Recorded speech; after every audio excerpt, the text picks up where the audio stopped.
"You got 5 seconds to get off my property or I'm calling HOA security," Karen snapped, holding her phone out like a weapon. With trembling hands, I calmly leaned back in my chair, still holding my lemonade, and asked, "Would you like to talk to the Secret Service agent in the car first or after you hang up?" She blinked, and that's when the black SUV door opened. Her entire world flipped.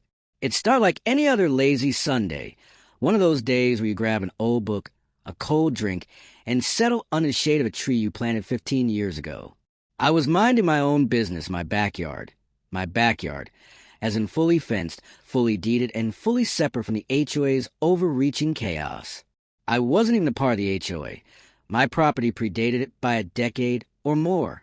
It was like an island, untouched by their rules. But none of that mattered to Karen. Karen wasn't even her real name. It was something like Jolene Madison Whitaker, but she wore Karen like a badge of honor. Pastel tracksuit? Check. Oversized sunglasses?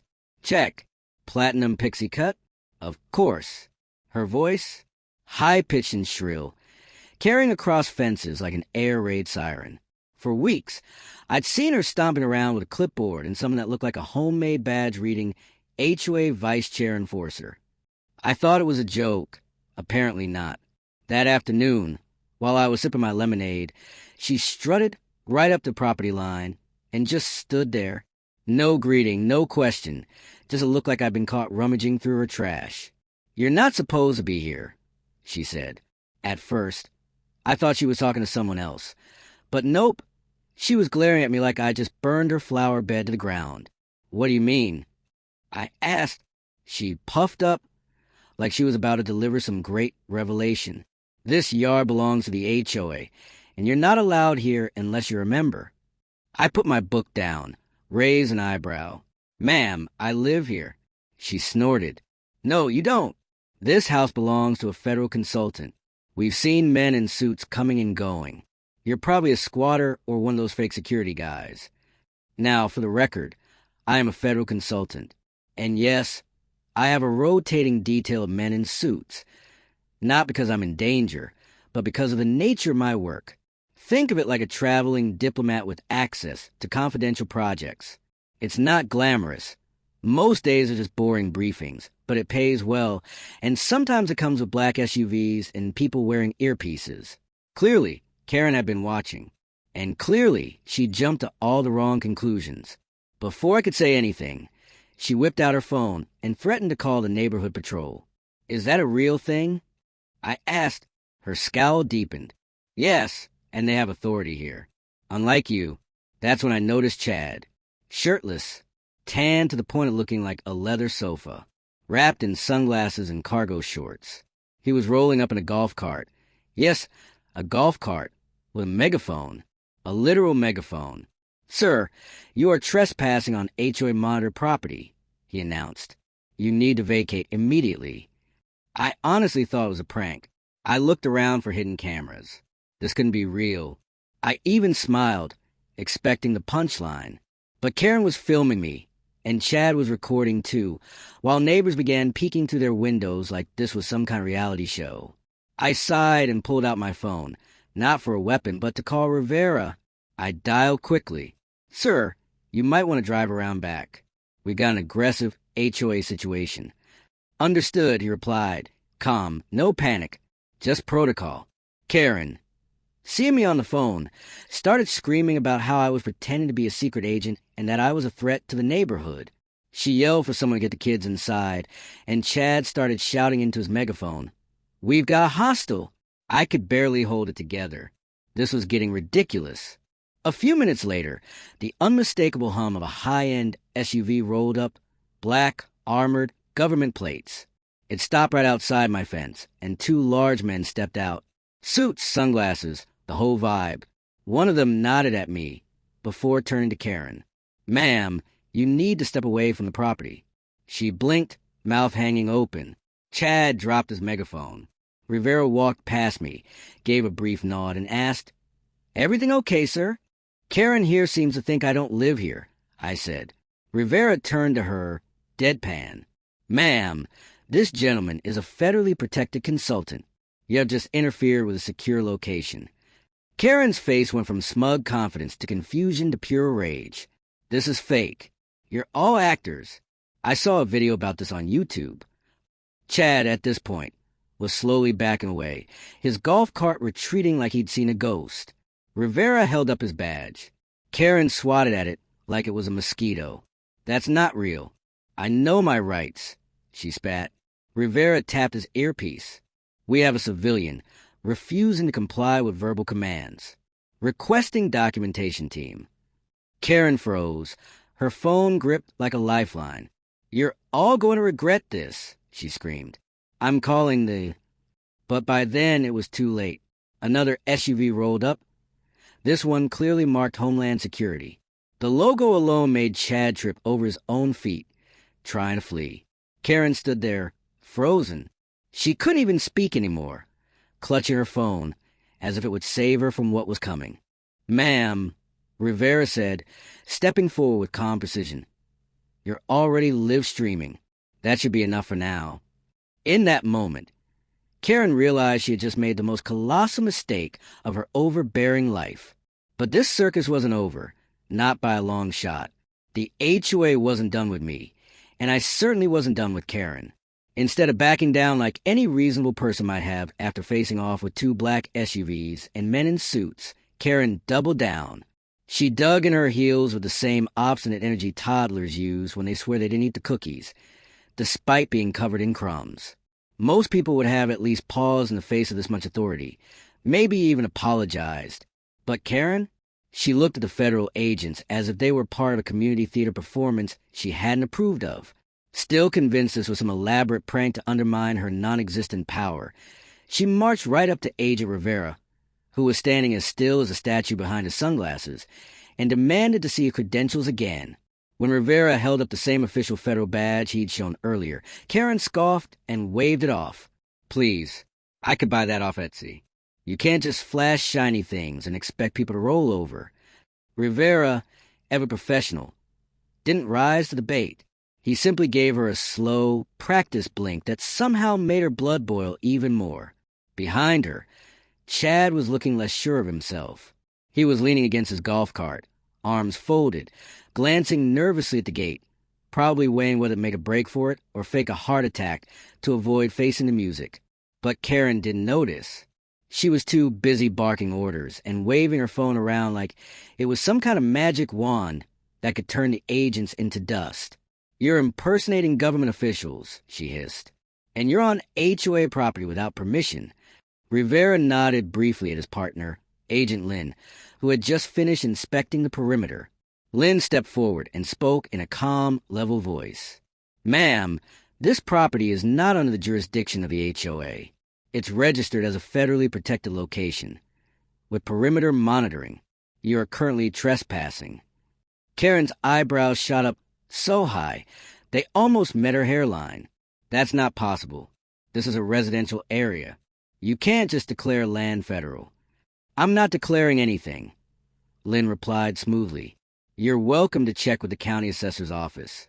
The parcel number is on file. Karen stared at him, blinking in confusion. Then, rather than verify anything, she chose to double down with baseless accusations.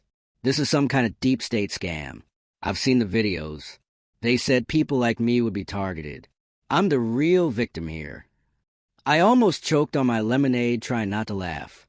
Karen wasn't just wrong. She was catastrophically wrong, and the public spectacle was delightfully entertaining. She turned to me, as if expecting some sort of confession. You think this is funny? She snapped. I shrugged. Kind of. At this point, Chad decided to try and salvage the situation. Maybe we should de-escalate, he said weakly. Let's, wait for the board to weigh in before doing anything else. Karen spun around, pointing a finger at him like an enraged dictator. No, we can't back down now. This is our neighborhood. We don't take orders from federal actors pretending to be neighbors. Rivera tapped his earpiece. HQ advises we may need to conduct a misinformation evaluation. Civilian appears to be escalating under paranoid delusions, possibly influenced by conspiracy material. Karen's jaw dropped so fast, I thought it might dislocate. Did you just call me paranoid? That's slander. Only if it's not true, I muttered under my breath. Rivera remained unfazed. You are being documented for unlawful interference with federally monitored property. Continued obstruction will result in detainment. Karen backed up slightly, but she still didn't give an inch. I'm calling an emergency HOA meeting right now, she declared.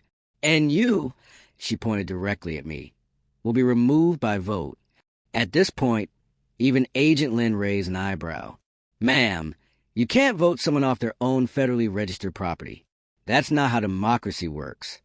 Karen stormed off, muttering something about taking this up with the highest levels of HOA law, with Chad trailing behind her like a man trying his hardest not to end up on the evening news. Rivera turned to me, a dry smirk on his face. You weren't kidding. She's definitely one of the loud ones. She's the loud one, I replied. The others are mostly just confused. The next day, the real circus arrived. Karen had somehow managed to gather a small group of residents in her backyard for an emergency meeting. I only knew because they'd set up a folding table with donuts, a loudspeaker, and a stack of poorly printed flyers that read, "Protect our neighborhood from government infiltration." It looked less like a meeting and more like a cult trying to sell timeshares. I watched the spectacle from my porch with binoculars and a coffee mug that read, "Federal Problem." Rivera stood nearby, unfazed as usual. Chad was reading from some HOA manual about boundary disputes. But Karen snatched the paper from him mid-sentence and launched into a tirade about sovereign citizen rights and how my shed was some kind of signal disruption site. Things took an even weirder turn when she pulled out a homemade diagram of my property, complete with red arrows pointing to suspicious locations. One arrow was aimed at a garden hose, while another circled my satellite dish with the words "Mind Control Beam" scrawled underneath. Rivera leaned over to me and asked, "Should we be concerned?" "Only if she starts building a catapult," I replied. The highlight of the meeting came when Karen introduced a motion to have me banned from the neighborhood. Standing on a plastic chair, she shouted, "All in favor of evicting the intruder, raise your hands." Out of the dozen or so people in her yard, only 2 raised their hands. One of them was mid-bite into a jelly donut and froze, embarrassed. Karen, undeterred, declared the vote passed and instructed Chad to draft an official HOA order. Chad looked at her, then at me and quietly muttered, "I think I forgot how to write." It was almost comical if it weren't so tragic. Karen had thrown all her energy into waging a fantasy war against someone who literally owned the land she was claiming as her own. And despite the humiliation, the ignored votes, and the presence of actual government agents, she still believed she could win. Rivera stepped forward, holding a tablet that displayed drone footage. "Ma'am," he said, walking toward the property line again. "This is surveillance footage from last week. It shows you entering this yard 7 times without permission, recording video and making verbal threats." Her lips twitched as she blinked rapidly. "That's fake. Deep fake. It's all fake." Karen muttered to herself, almost frantic. Chad, glancing at the footage, mumbled, "Looks like your blue visor, Karen." Karen immediately grabbed her phone and shouted, "That's it! I'm calling the media. The real media, not your puppets." Rivera, without missing a beat, responded coolly, "We'll inform them when they arrive." And that was the moment I realized something incredible. Karen wasn't just angry or mistaken. No, she was committed to being right, to the point where she would drag the charade to the ends of the earth, or at least the local news. By Monday morning, Karen had transformed her front yard into what she proudly dubbed a community truth zone. She had set up a white canopy tent, complete with hand-painted signs that read things like, "This neighborhood is being watched," and "Protect our rights from fake feds." Under the tent, a folding table was piled high with clipboards, highlighters, and stacks of printouts that featured blurry screenshots of my security cameras, my satellite dish, and, somehow, my mailbox. Each image had arrows, labels, and dramatic red underlining. One sign featured the words "unknown frequencies" with 3 question marks and a crude stick figure diagram of a man with a briefcase, presumably me. And somehow, to my disbelief, she had actually called the press. A local news van rolled up just after noon, its antennas shooting up like it was preparing for battle, and a camera crew unloaded. Karen, dabbing her forehead with a handkerchief, greeted the reporters as if she were about to deliver a presidential address. I watched the whole spectacle from my office window, sipping tea and shaking my head. Rivera stood next to me, arms crossed, watching Karen's circus unfold with the detached judgment of someone who had dealt with everything from international smuggling rings to rooftop hostage negotiations. But this was a new level of strange. Karen greeted the reporter with exaggerated drama, recounting how she had bravely confronted a potential infiltrator and how several government agents, disguised as neighbors, had violated her constitutional rights. The young reporter, clearly wishing he was anywhere else, asked, "Do you have any proof?" Karen, pointing dramatically across the street at my house, said, "It's all happening right there, right under our noses." In an astounding act of poor judgment, she proceeded to escort the reporter directly toward my fence, guiding him like a tour guide to the gates of a military base. They walked right up to my property line, filming and narrating her wild accusations, pointing at everything from my garden gnome to the motion sensors. At one point, she even claimed my solar panels were intercepting data from a neighborhood's Wi-Fi. I could practically hear Rivera's blood pressure rising, though he didn't flinch. Without a word, he walked outside and approached the group, calm, respectful, but unmistakably firm. "Can I see your press credentials?" Rivera asked. The cameraman handed them over without protest. Rivera gave a brief nod and then, without breaking his cool, said, "You're welcome to film on public property, but anything past this line," he gestured to the edge of the grass, "is trespassing on federally protected private property. You'll be detained if you proceed." Karen exploded into another tirade, but the reporter took one look at the agent's badges and, suddenly aware of the potential consequences, gently backed away, muttering something about legal liabilities. It was clear Karen was losing control of the narrative. Things got worse when she realized the camera crew was packing up. "Don't you want a real story?" she barked. "This is about tyranny." But the reporter wasn't having it. "I've seen enough. We'll reach out to the authorities for a balanced follow-up," he said, before making a beeline for the van. Karen tried to stop him, but he slipped inside and the antenna dropped just as she finished yelling about 5G rays. Now utterly furious, Karen stormed back to her tent, grabbed her phone, and started live streaming. "The media has been silenced," she ranted, pacing like a general preparing for battle.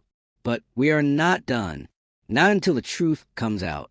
I will not be intimidated by badges and vehicles and fake agents. We will expose this fraud." She panned the camera toward my house and zoomed in on my porch, where Rivera was standing, his phone buzzing. He glanced at the screen and then turned to me. "HQ recommends temporary extraction, given the visibility and media escalation. We're activating relocation protocol." I nodded. It wasn't the first time something like this had happened. Sometimes, when you're working with sensitive operations, you have to step back and let the situation cool down. Letting Karen stew in her own delusion while I quietly disappeared for a few days felt oddly poetic. I packed a bag, locked up the house, and slid into the SUV. As we drove off, I turned to Rivera. "You sure she won't try to jump the fence while we're gone?" He gave a small smirk. "Actually, we're installing temporary barriers, surveillance alerts, and a few surprises." "Surprises?" I raised an eyebrow. "You'll see," Rivera replied. We left without fanfare, no sirens, no flashing lights. Just two SUVs gliding smoothly out of the neighborhood. Karen came running out of her tent, filming our departure, screaming that we were fleeing before the Real investigation had even begun. She waved her phone around like she'd just uncovered Watergate. As soon as I was gone, Rivera's team moved fast. A new perimeter sign went up at my fence. It read, "Federal Surveillance Zone. Entry restricted under Title 18 U.S.C. Section 1382. Karen stared at it, puzzled but intrigued. Then a crew set up a small camera tower, barely noticeable unless you knew exactly what to look for. They weren't playing games anymore. Karen, of course, took this as a challenge. The very next morning, she crept across the street in a robe, phone in hand, narrating her approach like a spy infiltrating enemy territory. She crouched low, dodging imaginary snipers, and then in an act of monumental stupidity, reached over the fence, touched the camera pole, and proclaimed, "See? They can't stop us. This is still America." What she didn't know was that every single move she made was being live-streamed to a secure server. The moment she breached the boundary, a silent alarm was triggered. Within 20 minutes, a federal response vehicle arrived. Karen, still pacing in her yard and ranting into her phone, barely had time to react before officers approached and placed her under arrest for trespassing on federally protected property. The neighborhood watched in stunned silence as she was read her rights and placed in the back of the cruiser. Her phone clattered to the sidewalk, still recording. Chad came out his house just in time to see her being driven away. He rubbed his eyes like he couldn't believe what was happening. He looked across the street at my empty driveway and muttered, "This is why I don't do committees." The fallout was immediate. Screenshots of Karen's arrest spread like wildfire across local social media. Someone even added the theme song to Bad Boys to the footage, and by noon, it was trending under hashtags like hashtag Karen versus the Feds and hashtag Backyard Battles. Her tent was taken down by 2 HOA volunteers who clearly wanted no part in her crusade anymore. Back at the safe house, I watched it all unfold on a tablet, sipping coffee. Rivera handed me a plate of eggs. "She finally crossed the line," he said. I smiled. "I told you she wouldn't stop until she got herself arrested.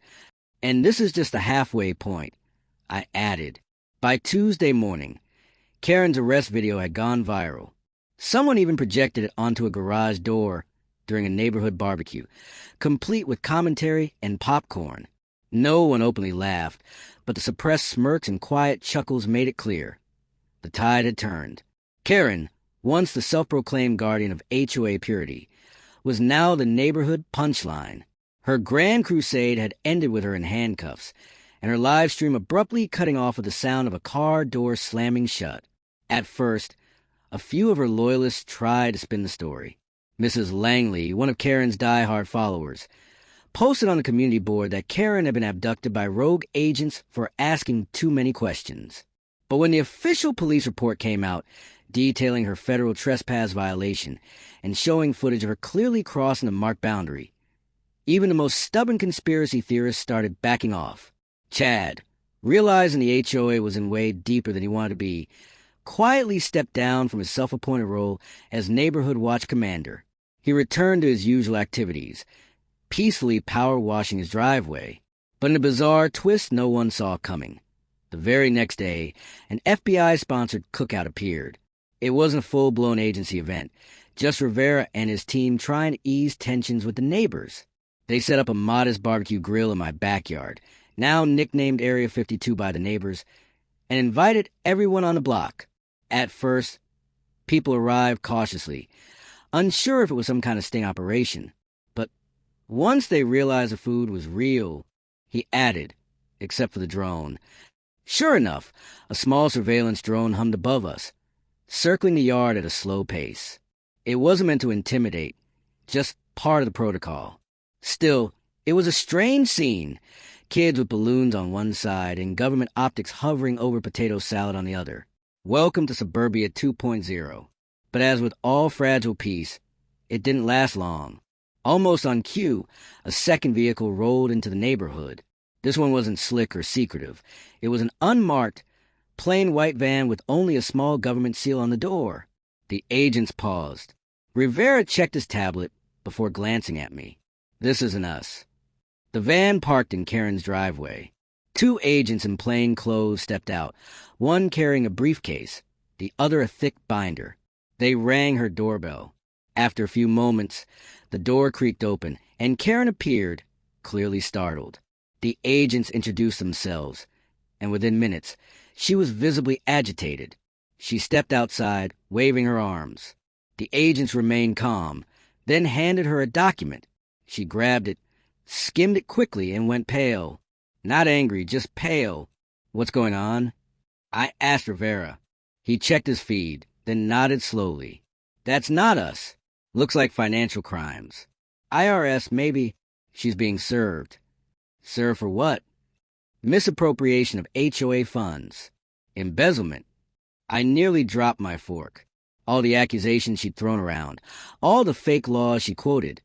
Karen had been robbing her own HOA. The very organization she claimed to protect had been her personal piggy bank. Rumors quickly spread. She'd used HOA fees for landscaping upgrades on her property, bought a second hot tub, and even tried to claim a tax write-off for community hydrotherapy, which, as it turned out, was just her personal spa. By sundown, the HOA had held an emergency meeting with quorum, and Karen was officially removed from all HOA positions. Chad abstained from voting, probably still trying to figure out what embezzlement meant, but the rest of the block was unanimous. I watched it all from my porch, plate in hand, as the sun dipped behind the rooftops. A calm golden hour fell over the neighborhood, broken only by the sound of IRS agents knocking on Karen's door one last time to collect signatures. She opened the door, glanced at the neighborhood for the final time. This time, nobody was admiring her. No phones, no supporters, just silence. Then the door shut. Rivera joined me, nodding. I thought I'd seen everything in my line of work, but Karen, she might be the strangest case we've ever documented. She's not a threat, I said. She's a case study. He laughed. We should publish a paper. The next day, the signs in her yard were gone. No more conspiracy boards, no more red arrows. The tent had collapsed. The HOA had finally approved her fence replacement with a lower, see-through one for visibility and safety. Her property looked emptier than ever. As we packed up the last of the barbecue leftovers, someone placed a small hand-carved sign on my fence. It simply read, Karen Free Zone. No one admitted to making it, but everyone smiled as they passed by. The neighborhood was healing, slowly, awkwardly, but healing, and I had a front-row seat to it all. The morning Karen moved out, the neighborhood felt quieter than usual. No kids biking on the sidewalk, no leaf blowers. Even the birds seemed to chirp more softly. It wasn't that anyone felt sorry for her. She'd burned every bridge she'd built, but there was a sense of closure in the air, like the final chapter of a long, ridiculous book had been read, and the cover was now being shut for good. A single moving truck sat in her driveway, engine running. 2 men loaded her belongings in silence. Karen didn't greet anyone, didn't yell, didn't glare, didn't even look up. She sat on her porch steps in a plain sweatshirt and oversized sunglasses, a large tote bag at her feet, and a clipboard clutched to her chest, still clinging to some version of authority. From my porch, I sipped my coffee and watched, saying nothing. Rivera stood beside me, arms folded, a small smile tugging at the corner of his mouth. He wasn't gloating. He never gloated. But the end of Karen's saga had lightened the neighborhood's mood in a way only he and his team could have brought about. When the last box was loaded and the truck's door slammed shut, Karen stood up. She took one last look at the street before climbing into the passenger seat. The truck pulled away, leaving behind only a patch of dead grass and a sun-faded HOA proud sticker peeling off her mailbox. No one waved. Within hours, the newly reformed neighborhood board sent out a welcome letter, including an apology, not just to me, but to every resident who'd been affected by Karen's fabricated rules, her bullying emails, and her fantasy enforcement team. They promised transparency, accountability, and no more neighborhood patrols led by unqualified volunteers. It wasn't perfect, but it was a start. They even invited me to join the board as a consultant, joking that my experience with federal de-escalation might come in handy during heated meetings. I politely declined. I'd had enough HOA drama to last a lifetime. As a final symbolic act of closure, the board hosted a small unveiling in my backyard, a surprise they'd put together with Rivera's team. A smooth stone bench was placed beneath the same tree where I'd been first told to leave my own yard. Etched into the surface was a single phrase, "He stayed." Below that, in tiny letters, someone had added, "Property owner since 2010. Everyone laughed when they saw it. Even Rivera, who remarked it was the best taxpayer-funded bench he'd ever sat on. The neighborhood settled into a new rhythm. Kids returned to the sidewalks, weekend cookouts resumed, and people started waving again. The tension that had lingered for months slowly dissolved, and with it, Karen's strange reign faded, but not entirely. A few reminders remained, like the fence post she'd carve her initials into or the worn path through grass where her HOA patrols had marched again and again. One of the most noticeable changes came with the new family that moved into Karen's old house. The Parkers were a retired couple who immediately introduced themselves to everyone, handed out baked goods, and asked permission before putting up string lights. Within 2 weeks, they joined the community garden project and hosted a chili cook-off. At their welcome dinner, Mr. Parker raised a glass and said, "We heard about the last tenant. We promise we only enforce bingo rules." The crowd gave him a standing ovation. Meanwhile, I returned to my usual routine, traveling less, working more from home. The agents rotated in and out, but their presence was scaled back to just two, Rivera and Lynn. We installed additional security features, discreet but effective, just in case another self-appointed lawmaker decided to challenge reality again. Rivera occasionally brought donuts now, on a first-name basis with most of the block. I once caught him playing catch with a neighbor's dog, laughing freely for the first time since he'd arrived. A few weeks later, something strange happened. I was walking out to grab the mail when I saw a teenager from 3 houses down fiddling with what looked like a rope along his fence. Curious, I asked what he was doing. He grinned, trying to stop squirrels. Don't want them chewing wires. I nodded. As I turned to walk back inside, I overheard him whisper to a friend, "That's the guy, the one with the Secret Service and everything." They both stared at me, a mixture of awe and fear in their eyes, as if I might summon a helicopter with a snap of my fingers. I didn't say anything, just smiled and went inside. The legend of Karen faded. But apparently, the legend of the man she tried to evict was just beginning. A few weeks later, the neighborhood hosted a block party. It was the biggest event we'd ever had, complete with a DJ, bounce house, and taco truck. I walked through the crowd, waving to people, laughing with neighbors I barely knew. And then I saw it. Someone had made T-shirts. One read Federal Yard Crew with a cartoon version of me holding lemonade, surrounded by 3 suited agents. Another said Free Zone with a red circle and slash over a shrieking cartoon lady. Rivera got one in every color. As the sun set and the string lights flickered across the street, I took one last look at Karen's old house, now quiet, with the Parkers inside. Peace had returned. But just to be safe, I installed one last motion sensor by the fence. Not because I expected trouble, but because I'd learned that sometimes the wildest problems wear pastel tracksuits and carry clipboards. And if another one ever showed up, well, I had the agents on speed dial and a neighborhood full of witnesses. More importantly, I had never left my yard. Not once. Not even when she called me an intruder. Because the truth had always been simple. This was my home. And no matter how loud Karen screamed, how many rules she invented, or how many imaginary patrols she threatened to summon, asterisk,